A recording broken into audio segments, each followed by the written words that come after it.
Whole shot Yeah, with Dennis McCoy and Dino DeLuca. yeah, yeah, yeah, So you rode that, but you rode good that year, right? yeah. Yeah, I and wrote good that. you had made your own bars. That was that year. Yeah, yeah, yeah. That was my second one. Yeah, All right. What was the story with the bars? Like, who made them? Like, how did that come about? I remember that they were like knee saverish, weren't they? yeah. They were before Knee Saver. Yeah, exactly. I don't know. It was just like I was learning look backs at the time, and I was finding it hard, and I just wanted more room. So we just like wanted them to cut back a bit and give you a bit more room. It was double sleeved on the corners to give it the strength because they weren't as wide, a lot narrower in the middle, and they were all right then. How did you make them? Did you make them? No, they were made by Vincent Frames. Oh, okay. And you had like the stickers and maybe T-shirts. Did you have as well? Yeah, T-shirts and stickers. Yeah, we had a few pair of bars made, and we were going to sell them through Phase 7, but it just didn't work out financially. Okay, what? They're too expensive or something? Yeah, they were quite dear to make because they were like 1, 4, 5, 6 piece bars. So it's quite. They were quite heavy as well, really, for what they were, but they were strong as hell.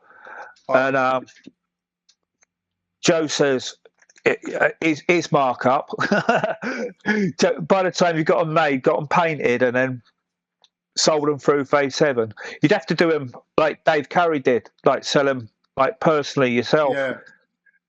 I was going to ask you if that was like some of the sort of inspiration behind that, the Action Zone thing, but I mean, totally different product and image, but like you could see how someone not had already done it. Not really. Don't think so?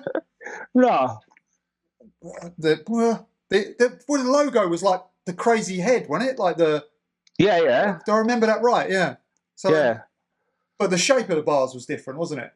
Yeah, a lot different, but it's still like your local Ron boy making his own bars. Yeah, no. that bit. That's bit I meant. Yeah, that's what I meant. So that bit was very, very similar, but the rest of it was different. Yeah. Yeah. So yeah, you wrote good in that content. I've got a picture somewhere of you doing like a 540 at 5 or 6 feet on one of them quarters. Yeah. But then again, it was still BFA rules, wasn't it, where you had to do half flatland, half ramps. Yeah. So that still don't work for you, does it? Really? It still don't work. No. So that's one of the things that was quite unique about you, though. Is like you just didn't do them. You didn't follow them patterns. No. You just did your thing. Like you almost see it.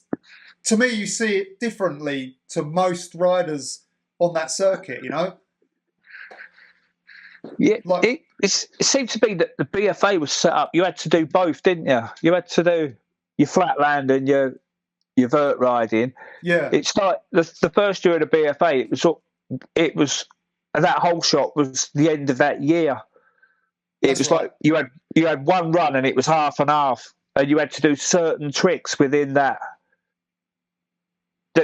They'd pick some tricks and you had to do them as part of your routine. Compulsories, yeah. Compulsories, yeah, that's the word I'm looking for. And then the second year, they split it into flatland and vert riding separate, but it was still a combination score. And it wasn't until the year after that where you could ride one or the other. Oh, right. So I couldn't progress out of the masterclass onto masterclass and pro rider because I wouldn't do the flatland. So you're instantly marked down. You're stuck. You're stuck in amateur for 3 years. It wasn't until after that when they split it up that I moved into masterclass, and then finally I think I rode one comp as a pro. All right. So that's like that takes you into 87, which makes sense because then you started getting picks again at them contests. That was still amateur then. That was me last ride as an amateur. Yeah, still couldn't progress.